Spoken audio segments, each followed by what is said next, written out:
Today I will show you how to lay down hardwood floor without using a nailer, and I am using screws instead, and these are trim head screws that has a very narrow head, and it's 2 inches long.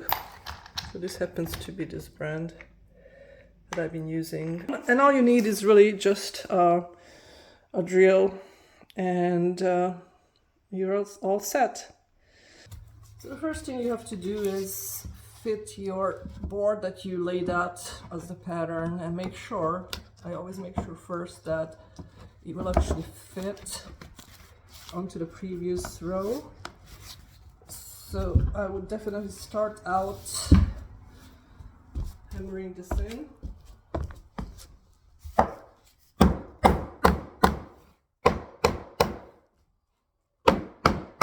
Pre-drill the holes.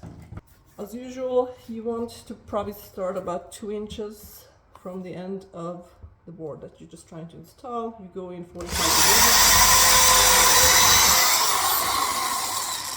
degrees. And I usually like to do one where the previous row meets.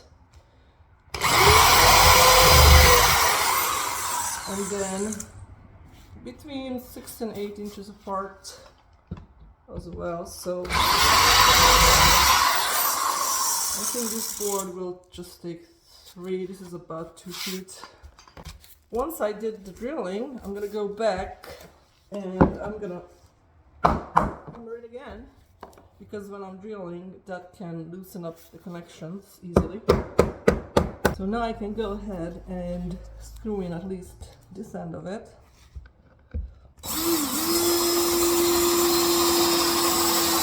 So you don't want to bury in the screw head. It actually sticks out from the surface just a little bit. The next board's gonna go on it anyway, so again, you don't want to do it too far, because you want it to hold the board down. So if you go into too deep, then you don't have much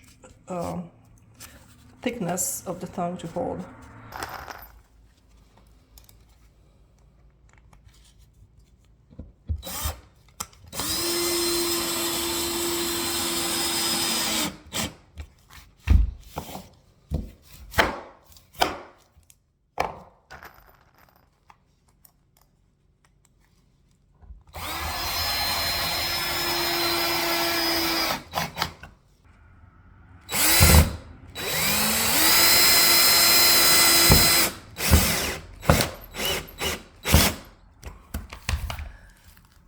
That's it. And I clean this out, ready for the next row. See you next time.